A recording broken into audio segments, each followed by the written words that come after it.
अब हम देखेंगे कि हम जो काम करते हैं वो क्या करते हैं। ड्रग डिस्कवरी की मैं बात कर रहा हूँ, नई दवाइयों की खोज के बारे में जो बात कर रहा हूँ कि जो दवाइयों की खोज के लिए आप अलग-अलग तरीके से रिसर्च करते हैं। कुछ रिसर्च आप सेल्स के ऊपर करते हैं, जैसे आप सुनते हैं सेल लाइन ट्रायल के बारे में कि हमारा शरीर फंक्शनली अलग-अलग टाइप के सेल से मिलके बना हुआ है। 37 ट्रिलियन सेल्स हमारे शरीर में हैं। तो हर एक सेल पे अगर हम काम करें तो उसको हम सेल बायोलॉजिकल रिसर्च कहते हैं। साइंस की भाषा में इसको इन विट्रो बायोलॉजी कहते हैं। उसके बाद कुछ रिसर्च हम इन विवो बायोलॉजी के तौर पे करते हैं, जहां हम एक्सपेरिमेंट एनिमल्स के साथ करते हैं। और कुछ एक्सपेरिमेंट हम हर्बल केमिस्ट्री में करते हैं, जहाँ दवाइयां बनाते हैं, उनका डिटेल केमिकल एनालिसिस करते हैं। और कुछ हम करते हैं माइक्रोबायोलॉजी, जब बैक्टीरिया, वायरस और फंगस को ग्रो करके उनके ऊपर दवाइयों का प्रभाव देखते हैं। और लास्ट में क्लिनिकल रिसर्च, जो ट्रायल्स ह्यूमंस पे किए जाते हैं कि जो दवाइयां हैं उनके इम्पैक्ट ह्यूमन पे कैसे आ रहे हैं, रोगियों पे कैसे आ रहे हैं, और उसके साथ साथ उनकी क्वालिटी ऑफ लाइफ पे कैसा कैसा फर्क पड़ रहा है। आप जो पिक्चर देख रहे हैं अभी स्क्रीन पर, ये कुछ हमारे वो टॉयज हैं, कुछ वो खिलौने हैं जो हमारे पास हैं, जिसको इस्तेमाल करके हम अपनी रिसर्च कर पाते हैं। जहां तक बात आती है इन विवो बायोलॉजी की, एनिमल रिसर्च की, तो हम लगभग बहुत सारे एनिमल मॉडल्स पे काम करते हैं। कुछ के फोटो मैं आपको अगली वाली स्लाइड में दिखाने वाला हूँ, जो आपको देख के शायद थोड़े अच्छे लगेंगे। वो ये रहे। तो जो लेफ्ट हैंड साइड में देख रहे हैं ये है सी एलिगेंस। ये केंचुए के छोटे भाई होते हैं, छोटे नहीं चचेरे भाई होते हैं, और ट्रांसपेरेंट होते हैं, नंगी आंखों से शायद नहीं दिखाई देते हैं। आप जो स्क्रीन पर देख रहे हो ये माइक्रोस्कोप का फोटो है, जहां आप इन्हें बहुत शानदार तरीके से चलते हुए देख रहे हो। इनका चलने का तरीका बहुत एलिगेंट होता है, इसलिए इनका नाम भी एलिगेंस होता है। तो ये सी एलिगेंस है, इनके ऊपर हमारी रिसर्च बहुत ज्यादा है आजकल। इनके अंदर और ह्यूमन के अंदर लगभग 68% जीन्स की सिमिलैरिटी पाई जाती है, और जो बेसिक फंक्शनैलिटी है, जो अलग बीमारियों की बात कर रहे हैं, उनको हम यहाँ आराम से इंड्यूस कर पाते हैं। इनका लाइफ साइकिल लगभग 21 दिन का होता है, तो बहुत सारे एक्सपेरिमेंट बहुत जल्दी जल्दी हम यहाँ कर पाते हैं। उसके बगल में आप जो देख रहे हैं वो जीब्रा फिश है, जो आप देख रहे हैं मछली। ये लगभग एक पोर के साइज की होती है, और 2 इंच की साइज का लगभग मैक्सिमम साइज होता है। इस पे हम काफी काम करते हैं। और ड्रोसोफिला बायोलॉजी के साथ साथ जो नया हमारा फील्ड चल रहा है वो जीब्रा फिश के ऊपर है। हमने डायबिटीज से लेके हाइपरटेंशन, लिवर फंक्शंस और इनफर्टिलिटी पे भी जीब्रा फिश पे काम किया है। और इसके बगल में जो आपको काले रंग के एनिमल चलते दिखाई दे रहे हैं, ये माइस हैं, इन्हें हिंदी में शायद चूहिया कहते होंगे। और जो लेफ्ट हैंड साइड में आपको दिखाई दे रहे हैं, जो अपने कानों को अच्छे से रगड़ रहे हैं, वो रैट्स हैं, जिन्हें हम चूहा कहते हैं। चूहा और चूहिया सेम नहीं होता। बायोलॉजिकली ये दोनों अलग-अलग ऑर्गेनिज्म हैं, अलग-अलग जीव हैं।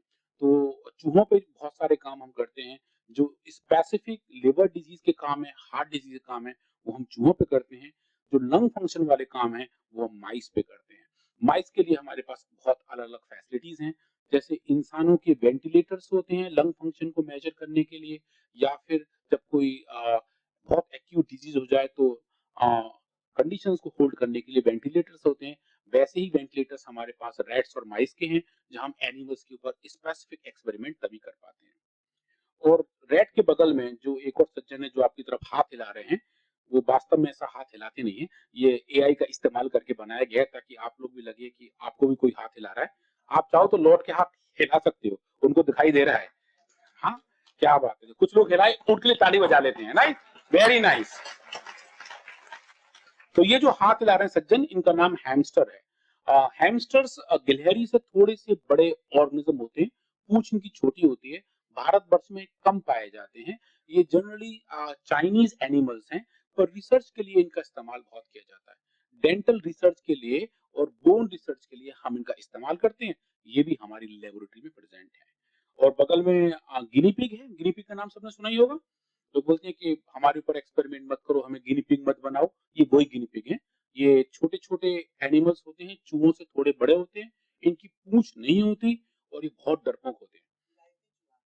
विलायती चूहा तो ऊपर वाले थे जो आप देख रहे हैं, जो रेड दिखाई, जो आपको सफेद रंग के दिखाई दे रहे हैं। गिनी पिग एक अलग चीज है, लगभग इतना बड़ा होता है, और आप गलती से ऐसे छोड़ देंगे तो वो जमीन पे जाके गिरेंगे और उनको हार्ट अटैक हो जाएगा। वो इतने ज्यादा सेंसिटिव होते हैं। तो इनके ऊपर हम अलग टाइप की रिसर्च करते हैं, लंग फंक्शन के टेस्ट इनके साथ करते हैं। और जो एक बड़ी बीमारी है जिसपे हम बहुत रिसर्च कर रहे हैं वो है राइनाइटिस, नाक के अंदर की सूजन। तो राइनाइटिस के ऊपर हमने बहुत सारा काम गिनी पिग पे किया हुआ है। और जो ठीक लास्ट में आप देख रहे हैं वो है रैबिट्स, खरगोश। ये तो सब लोग पहचानते हैं ना खरगोश को। सबने देखे हुए हैं, बहुत अच्छे। तो ये भी हमारे पास होते हैं। अभी हमारे लैब में लगभग 15 खरगोश हैं जिन पे हम अलग टाइप की रिसर्च करते हैं।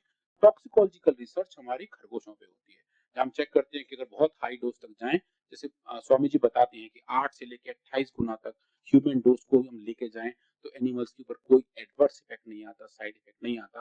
वो कुछ एक्सपेरिमेंट हम रैबिट्स के साथ भी करते हैं। तो ये जो एनिमल्स आप देख रहे हैं इन पे हमारा काम होता है। इसके अलावा हम काम करते हैं डॉग्स पे, कुत्तों पे और मंकीज पे, बंदरों पे। उन दोनों पे काम हम भारतवर्ष के बाहर करते हैं। हमारे कोलैबोरेटर चाइना में है जहाँ पे ये रिसर्च की जाती है, कि जहाँ हम अलग अलग डिजीज इंडक्शन करके ये चेक कर पाते हैं कि बीमारी कैसे डेवलप हो रही है और कैसे उसको हम रेगुलेट कर सकते हैं। और ये एक लिस्ट है कि हम कौन कौन सी बीमारियों पे काम करते हैं, कितने कितने टेस्ट आर्टिकल हमारे पास हैं और कौन कौन सी बीमारियों पे हम अच्छे तरीके से बहुत साइजेबल डेटा जनरेट कर चुके हैं। अब उसके बाद जो पॉइंट आता है कि जो हम काम करते हैं उसको हम पब्लिश करते हैं। साइंटिफिक फील्ड में पब्लिकेशन एक बड़ी चीज है। रिसर्च जो आप कर रहे हैं उसकी क्वालिटी कैसी हो, उसे आप कहाँ पब्लिश कर रहे हो, ये भी मैटर करता है। जैसे आपके पास एक कोई न्यूज आ रही है और आप एक न्यूज़पेपर में पढ़ रहे हैं, जैसे कि वो खबर हिंदुस्तान टाइम्स में आ रही है या टाइम्स ऑफ इंडिया में आ रही है, तो आप उसे अच्छा मानते हो। एक कोई छोटा न्यूज़पेपर जो लोकल हो, जैसे कि प्रधान टाइम्स जो यहाँ पब्लिश होता है, शायद उसकी न्यूज आप उतना न्यूज वर्दी ना मानो। ऐसा ही साइंस फील्ड में होता है कि आप किस जर्नल में पब्लिश कर रहे हो वो आपके विज्ञान के बारे में बताता है। तो हमारा सब एम होता है कि जहां भी हम पब्लिश करें, हम बड़े बड़े जर्नल्स में पब्लिश करें, बड़ी बड़ी पत्रिकाओं में पब्लिश करें और बताएं कि जो हमारी रिसर्च है वो किस तरह की है। चाहे वो केमिकल करेक्टराइजेशन हो, जहां हम डिटेल केमिस्ट्री की बात कर रहे हो, चाहे वो क्लिनिकल रिसर्च की बात हो, चाहे वो इन्फेक्शियस डिजीज की बात हो, इन्फेक्शन की बात हो, या फिर इन्फ्लेमेशन, सूजन की बात हो। जैसे कुछ स्वामी जी बताते हैं कि सूजन लगभग हर एक बीमारी का एक रूट कॉज है, एक बेसल कॉज है, उस पे लगभग हमारी हर एक दवा काम करती है। तो उनके ऊपर जो हम पब्लिकेशन करते हैं उनकी कुछ की कॉपी यहाँ आप देख रहे हैं। और सब आप मिलाकर देखें तो बड़े बड़े लगभग 105 बड़े research paper Patanjali research foundation ने पिछले 5 साल में पब्लिश किए हैं, जिनका टोटल इम्पैक्ट फैक्टर 500 से ज्यादा है और एवरेज वैल्यू 4 से ज्यादा है। ये बड़ी वाली बात है, इसमें ताली बजा लेनी चाहिए।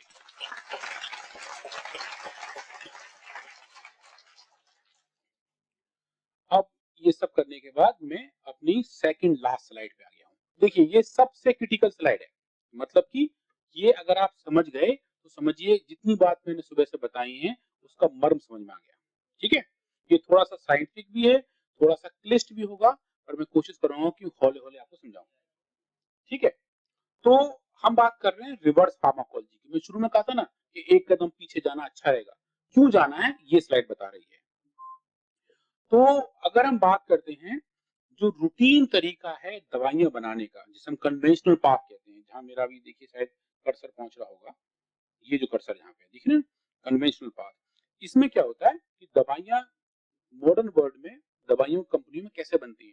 मेडिसिनल केमिस्ट पहले मॉलिक्यूल बनाते हैं, फिर वो चूहों में टेस्ट होता है और फिर वो आदमियों तक जाता है। मॉलिक्यूल, माइस, मैन, ये कन्वेंशनल पाथ है जिसमें 10 साल और 10 बिलियन डॉलर लगते हैं और सक्सेस के चांसेस 0.5% होते हैं। बाकी टाइम चीजें फेल होती हैं और बाद में भी बहुत सारे एडवर्स इफेक्ट आते हैं और मानव जाति का कुछ ज्यादा कल्याण नहीं होता, सिर्फ फार्मा कंपनी बहुत सारे पैसे बनाती है। ऐसा है।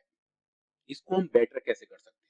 हम बेटर कर सकते हैं भाई रिवर्स पाथ, जिसकी बात मैं आज करने वाला हूँ। वो क्या है कि हमारे पास ट्रेडिशनल नॉलेज है, हमारे ऋषियों का प्राचीन ज्ञान है। हमें पता है कि हमारी औषधियां इंसानों में काम करती हैं। हमें पता है कि हमें खांसी जुकाम बुखार हो, हम तुलसी खाएंगे तो ठीक हो जाएंगे, गिलोय खाएंगे तो ठीक हो जाएंगे, कमजोरी आ रही होगी अश्वगंधा खा के अच्छे हो जाएंगे, शतावरी से हमारी माताओं बहनों को दिक्कत जो है वो ठीक हो जाएगी। ये बात हमारे ऋषियों ने कई हजार साल पहले कह दी थी और कई हजार सालों से हमारी पूरी सोसाइटी, हमारा पूरा समाज उसको अच्छे तरीके से खा रहा है और अच्छे तरीके से टॉलरेट कर रहा है। अब ये जो प्रोसेस है ये हमें क्या बताता है कि हमारे पास मैन वाला डेटा है, मतलब कि जो कन्वेंशनल पाथ में सबसे बड़ा कंपोनेंट है, फेलियर के चांसेस कहाँ होते हैं, यहाँ पे जहां मेरा कर्सर है। ये डेटा हम पे ऑलरेडी है, हमारे ऋषियों की वजह से, हमारे ट्रेडिशनल नॉलेज की वजह से हम पे ऑलरेडी दस्ता है कि दवाइयां काम करती हैं। हमें सिर्फ ये पता करना है कि कैसे काम करती है। तो हम क्या करेंगे, यहाँ से जाएंगे, माइस में टेस्ट करेंगे और मॉलिक्यूल तक देखेंगे, किस मॉलिक्यूल की वजह से कौन सा टारगेट हमारे बॉडी के अंदर एंगेज होता है, जिसकी वजह से बीमारियों से लड़ने में हमें सफलता मिलती है और हम बीमारियों से जीत पाते हैं। तो ये जो है यही है रिवर्स पाथ, यही है रिवर्स फार्माकोलॉजी कि हम पीछे जाएंगे, पीछे जाके ही हम आगे जा पाएंगे, क्योंकि हमारे पास एफिकेसी का डेटा है, मतलब दवाइयां काम करती हैं वो पता है, और चूंकि 1000 साल से सब ये दवाइयां खा रहे हैं तो एडवर्स इफेक्ट भी कुछ नहीं है। अगर एडवर्स इफेक्ट होते तो ये दवाइयां इतने दिनों तक सरवाइव ही नहीं कर पाती। तो सेफ्टी हमारे पास है, एफिकेसी हमारे पास है, और इनको लेकर अगर हम आगे चलते हैं तो जो मेरी सबसे फेवरेट स्लाइड है मैं वहां पहुंच जाऊंगा, और वो है ये मेरी फेवरेट स्लाइड है, जिसको मैं बोलता हूँ golden triangle approach of drug discovery, कि हम जो आगे काम करें आयुर्वेद की दवाइयों के बारे में बताएं कि दवाइयां काम कैसे करती हैं, उसमें हम अपने एंशियंट विजडम आयुर्वेद का इस्तेमाल करें, मॉडर्न साइंस का इस्तेमाल करें। मॉडर्न साइंस का मतलब मॉडर्न मेडिसिन नहीं, मॉडर्न टेक्नोलॉजी, जैसे कि एक्सरे, अल्ट्रासाउंड, ये सब टेक्नोलॉजी है। ये एलोपैथिक साइंस की बकौत नहीं है, ये साइंटिफिक एडवांसेस हैं जो पिछले 200-250 साल में हम आयुर्वेद में इस्तेमाल नहीं कर पाए थे।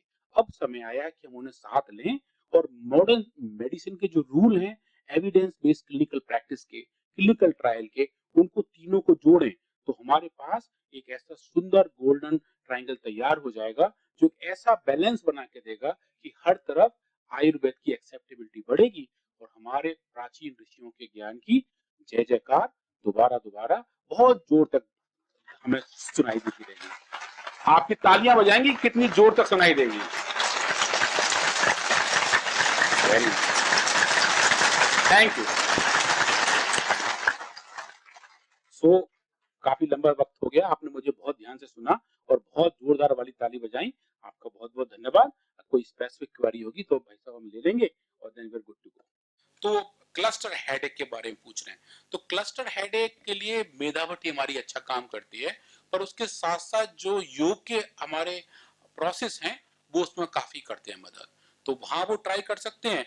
और ये जो दवाइयां हैं वो लगभग 1-2 महीने लगातार खाने में भी कोई हर्ज नहीं है। कुछ लोग बोलते हैं बहुत दिन दवा खा ली तो गर्मी आ जाएगी, ये ऐसा कुछ होता नहीं है। आपका शरीर उससे एडजस्ट होना शुरू हो जाता है। शुरू में गर्मी लगे तो अगर 2 गोली खा रहे हैं तो 1 गोली से शुरू हो जाए, तो बॉडी उससे एडजस्ट हो जाए तो दोबारा 2 गोली पे आ सकते हैं। तो ये अच्छा काम करता है। एक और क्वेरी थायराइड के बारे में है कि थायराइड में 3 प्रकार के एंजाइम का सिक्रीशन होता है, T3, T4, TSH। क्या थायरोग्रेड तीनों तरीके में काम करती है या नहीं? तो उसमें एक करेक्शन है भाई, जो एंजाइम तो उनमें शायद कोई भी नहीं है। TSH एक हार्मोन है जो पिट्यूटरी सिक्रीट करती है हमारे थायराइड को मैनेज करने के लिए, और T3 और T4 हमारे ऐसे हार्मोन हैं जो थायराइड जनरेट करती है। इन तीनों का जो रेगुलेशन है वो क्रिटिकल है और वो थायरोग्रेड के इस्तेमाल से ठीक हो जाता है। तो थायरोग्रेड की सही मात्रा लेने से हमने देखा हुआ है क्लिनिकल कंडीशंस में भी और प्री क्लिनिकल कंडीशन में कि हम थायराइड को रेगुलेट और कंट्रोल कर सकते हैं। प्रोस्टेट में क्या खाएं और क्या नहीं खाएं? तो प्रोस्टेट में खाने वाला काम तो शायद आपको हमारे जो अगले स्पीकर होंगे जो डाइट के बारे में बताएंगे वो हेल्प करेंगे, पर प्रोस्टोग्रेड के सेवन से प्रोस्टेट में फायदा होता है, और ये हमारे पास क्लिनिकल डेटा भी है और प्री क्लिनिकल डेटा भी है। ऑपरेशन भी हुआ है, गले के कैंसर में कौन सी दवा ली जाए? तो इसके लिए आई थिंक एक बार डॉक्टर साहब से मिलना जरूरी होगा, कि जो स्पेसिफिक इसके वैद्य हैं उनसे मिलें, वो ज्यादा अच्छा रहने वाला है। मैं थोड़ा स्पेसिफिक वाला ही नहीं बता पाऊंगा, जो जेनरिक है वो ही आपको मैं बताने वाला हूँ। ब्रेन हेमरेज हुआ है, दिमाग में गांठ हो गई है जिसकी वजह से अति चक्कर आते हैं, हाई बीपी है, ये भी स्पेसिफिक डॉक्टर से मिलेंगे, पेशेंट को देख के ही बताना ठीक रहता है। दोनों आंखों में लेंस लगे हैं, पतंजलि की कौन सी दवा प्रयोग कर सकते हैं? तो लेंस लगे तो अच्छी बात है, मतलब जो भी कैटरेक्ट था वो ठीक हो गया होगा। तो अगर अभी भी आंखों में अगर ड्राइनेस है और खुजली हो रही है तो आई ग्रेट आई ड्रॉप बहुत अच्छे तरीके से काम कर सकती है, उसको हम इस्तेमाल कर सकते हैं।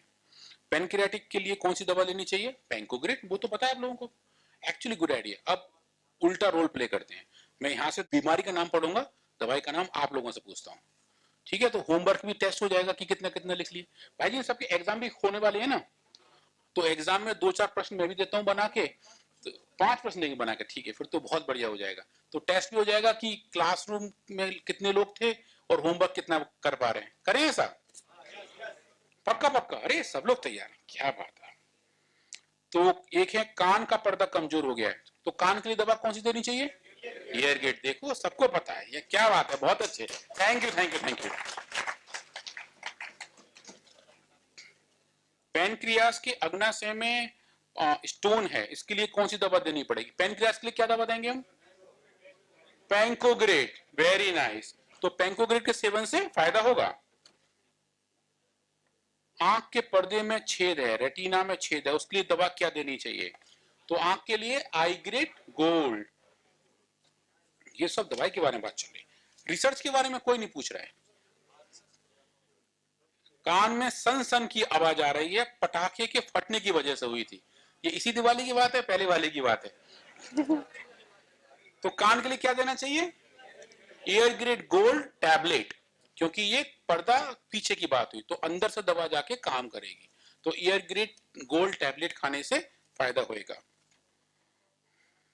एक्सीडेंट में आयुर्वेद कैसे काम करता है? एक्सीडेंट में मतलब क्या हुआ? आयुर्वेद से थोड़ी एक्सीडेंट हो रहे हैं। आयुर्वेद, अगर किसी का एक्सीडेंट हो जाए तो आयुर्वेद कैसे हेल्प करेगा? तो उसके लिए अटेंडिंग डॉक्टर से मिलना जरूरी है, क्योंकि एक्सीडेंट एक बड़ा शब्द है। मतलब छत के गिरने से लेके मोटर बाइक का एक्सीडेंट, सिलेंडर का फटना, सब एक्सीडेंट में ही आते हैं। तो डॉक्टर से मिलना ठीक रहेगा। ब्लड कैंसर के लिए कौन सी दवा ठीक रहेगी? ब्लड कैंसर के लिए ओरोग्रेट और सिस्टोग्रेट डायमंड। स्किन बहुत सेंसिटिव है, यदि मैं पेड़ पौधों के बीच जाऊं तो खुजली शुरू हो जाती है। पेड़ पौधों की खुद को खुद को होती है ना, लाल धब्बा आ जाता है, तो इसके लिए डर्माग्रेट खाएंगे और एलोकांती जेल लगाएंगे, उससे अच्छा रहता है। महिलाओं का यूटेरस बाहर निकले तो क्या करें? तो एक अच्छे गायनोकोलॉजिस्ट से मिलें, वो बताएंगे कि इसमें हमें क्या करना चाहिए। आंख का पर्दा कमजोर है तो क्या करें? आंख के लिए क्या करना चाहिए? आई ग्रेड गोल्ड खाएंगे और आई ग्रेड आई ड्रॉप लगाएंगे। हमारे पास कोई डिग्री नहीं है तो हमारे द्वारा बताए हुए लोग क्यों खाएंगे? ये बहुत अच्छी बात है। आप, मैंने आपको शुरू में बताया, ये जो कागज आपके पास है ये आपको डिग्री के फॉर्म में नहीं मिला हुआ है, ये सिर्फ आपके अवेयरनेस के तौर पे है। आपसे अगर कोई पूछने आ रहा है तो आप उसको बता सकते हो, राइट? आप जाके अपने घर के बाहर एक बोर्ड नहीं लगाने वाले कि पतंजलि के डॉक्टर्स यहाँ बैठे हैं, राइट? ये अंतर है। आपके पास कोई पूछने आए तो आपको ऐसा ना लगे कि हमें ये पता नहीं है। अवेयरनेस आपके पास है, आपसे जो ज्ञान जैसे मांगे आप उसको दे सकते हो। तो डिग्री वाली बात नहीं है, डिग्री सबके पास है। आपको सबसे अच्छी डिग्री कौन सी है? कि आप इंसान हैं। उससे अच्छी डिग्री किसी के पास नहीं होती। तो अगर वही डिग्री है आप उसको लेकर आगे चलते रहिए। एडी दर्द में राहत कैसे पाएं? आराम करके। पर बेस्ट ये है, एडी दर्द में पीडानिल गोल्ड बड़ा अच्छा काम करती है। सेम अगला क्वेश्चन है, घुटनों के दर्द में कैसे पाए? घुटने, एड़ी, कंधे, सबके दर्द की दवा पैसी चलती है। एक एक प्रश्न है जो आया रिसर्च के ऊपर कि ट्यूबरोक्लोसिस की दवा कब तक आ रही है। छोटी कटेली पर रिसर्च चल रहा है, किस बीमारी के लिए? तो छोटी कटेली का रिसर्च हम टीबी के लिए ही कर रहे हैं। दवा का नाम है लक्षादिबटी, उसके ऊपर काम कर रहे हैं और वो बहुत जल्दी बाजार में आने वाली है, जिसपे हम छोटी कटेली के एक्सट्रैक्ट के साथ साथ लिवर फंक्शन को मॉडिफाई करने वाली दवाई भी दे रहे हैं। तो होपफुली अगले महीने वो मार्केट में आपको मिलेगी। फर्स्ट एड किट में कौन कौन सी दवा रखें? तो फर्स्ट एड किट में एक तो रखें फीवोग्रिट और एक दवा रखें अपना हीलोम के अलग अलग टाइप के बैंडेड, और उसके साथ साथ रखें पेट की दवाइयां, जिसकी वजह से कभी कभी पेट गड़बड़ हो जाता है। घुटनों का चक्री कटकट करता है, पैर खुलने पे कड़ाक का दर्द होता है। ये तो बहुत म्यूजिशियन है जिसने भी लिखा हुआ है, तो ये कटकट की आवाज बड़ा अच्छी है। तो इसका मतलब ये है कि जो जॉइंट्स है हमारे, पता नहीं इनकी उम्र कितनी है, पर अगर ज्यादा उम्र है तो इस उम्र पे घुटनों के अंदर जो आपस में हड्डियां हैं वो रगड़ खा रही होती हैं। ऑस्टियो अर्थराइटिस की एक निशानी ऐसी आवाज होती है। तो एक्सरे करना है, डॉक्टर से मिलें, वो आपको दवाई बताएंगे। हमारी दवा ऑर्थोग्रिट और पीडानिल गोल्ड अच्छे से इसमें काम करती है। और एक है ये कैंसर के बारे में है, क्या कैंसर का प्राकृतिक चिकित्सा में उपचार है? क्या कैंसर का पूर्ण उपचार है? मैंने कैंसर के बारे में बताया कि ये बहुत पेशेंट स्पेसिफिक डिजीज है। हर इंसान के कैंसर सेम नहीं होते, तो इसलिए डॉक्टर से मिलें। हमारे यहाँ जो ट्रीटमेंट सेंटर्स में जो ट्रीटमेंट्स हैं कैंसर के, बहुत अच्छे हैं।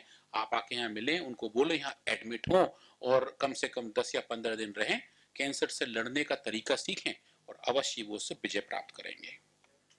बालों की रीग्रोथ में क्या रिसर्च की जा रही है? बिल्कुल की जा रही है। जो हमारी दवा है, हमारा जो तेल है जिसका नाम है केश कांति एडवांस एक्सपर्ट हेयर ऑयल, वो वास्तव में बालों को वापस रीग्रो भी करता है। और उसके साथ साथ काफी क्वेश्चन रिपीट्स हैं, उनको हम छोड़ देते हैं। खर्राटे के लिए कौन सी दवा लेनी चाहिए? तो खर्राटे के लिए मुझे ऐसा लगता है कि खर्राटा जो है वो हमारे लेटने के प्रोसेस पे डिपेंड करता है। हमारी हवा जब यहाँ से जा रही होती है, अगर हम बहुत मोटा तकिया इस्तेमाल कर रहे हैं तो वो ढंग से बाहर नहीं आ पाती और एक जगह फंसती है, इसकी वजह से आवाज आने लगती है।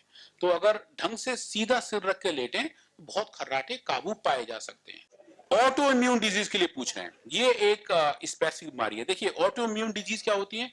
ऐसी बीमारियां जहां हमारे शरीर की कोशिकाएं खुद की दूसरी कोशिकाओं को शत्रु मानने लगती हैं, अंतर कलह होने लगता है। उससे निपटने के लिए जो स्पेसिफिक थेरेपीज हैं, जो हमारे पास बहुत अच्छे रेस्पॉन्स आते हैं, वो अश्वगंधा के आते हैं। अगर रूमेटाइड अर्थराइटिस है जो ऑटोइम्यून डिजीज है, तो उसमें अच्छा इंपैक्ट हमें देखने को मिलता है अश्वशिला का, पीडानिल गोल्ड का। पर लेकिन अगर इम्यूनिटी ऐसा थोड़ी सी कमजोर है, उस केस में इम्यूनोग्रिड बहुत अच्छे तरीके से काम करती है, जिसको हम अच्छे तरीके से इस्तेमाल कर सकते हैं। और कुछ कागज और रखे हैं। कान में कम सुनाई दे रहे हैं, कान वाला तो पता है ना सबको, कान में क्या देना चाहिए भाई? ईयर ग्रिड गोल्ड और ईयर ग्रिड स्प्रे। डकार ज्यादा आती है, पेट भी साफ नहीं होता। त्रिफला के प्रयोग से राहत मिलती है। 10 साल पहले से तनाव शुरू हुआ था और आज भी दवा खाता हूं। अब वो नेगेटिविटी ज्यादा थी पर अब नहीं है। तो अब तो ठीक हो गए, फिर क्या जरूरत है? तो बहुत ही बढ़िया बात है। डकार उन्हीं को आती है जो अच्छा खा लेते हैं, खाली पेट डकार बहुत कम लोगों को आती है। तो आप जो खा रहे हैं उसमें फाइबर का कंटेंट ज्यादा रखें तो गैस भी कम बनेगी और आप ठीक ठाक रहेंगे। बैक पेन है, कौन सी दवाई खानी चाहिए? बैक के लिए क्या खानी चाहिए? पीडानिल गोल्ड दवाई खानी चाहिए और पीडानिल स्प्रे या पीडानिल ऑइंटमेंट लगाना चाहिए, उससे बड़ा फायदा होता है। और ये लास्ट क्वेश्चन है जो बात कर रहे हैं, breast cancer metastatic HER2 positive spread in lungs 4th stage cancer. Okay, ये देखिए वो कैंसर वाली बात दोबारा आ गई कि जो ब्रेस्ट कैंसर हैं, जो मेटासिस हो गए हैं, जो पूरे शरीर में आगे फैल गए हैं, उन पे कंट्रोल कर पाना थोड़ा सा चैलेंजिंग होता है, उसमें मेहनत ज्यादा करनी पड़ती है। ये 4th स्टेज है तो उस पर और ज्यादा मेहनत करनी पड़ती है। तो दवाइयां काम करती हैं, योग काम करता है, अच्छा खान पान काम करता है और पॉजिटिव माइंडसेट काम करता है। और रीढ़ की हड्डी टूट गई है, उसके लिए क्या करें? पोलियो के लिए क्या करें? तो पोलियो के केस में, पोलियो इन्फेक्टिव डिजीज है। अगर ऑलरेडी किसी को पोलियो हो चुका है और हाथ या पांव अपंग है, तो एक तरीके से वो टर्मिनल डिजीज हो गई। योग के इस्तेमाल से और आयुर्वेद के इस्तेमाल से हम उन मसल्स पावर को थोड़ा सा और ठीक तो कर सकते हैं, पर वापस आने के लिए बहुत मेहनत करनी पड़ती है। पर किया जा सकता है, हम अपना थॉट प्रोसेस पॉजिटिव रखें। आपने मुझे बहुत ध्यान से सुना, मुझे बड़ा अच्छा लगा। और आप सब लोग स्वस्थ रहें, मंगल से रहें। आज के नवरात्र पूरे हुए हैं, कि आप सबको बहुत बहुत बधाई। और अगली बार दोबारा मौका मिलेगा, फिर एक बार मिलेंगे।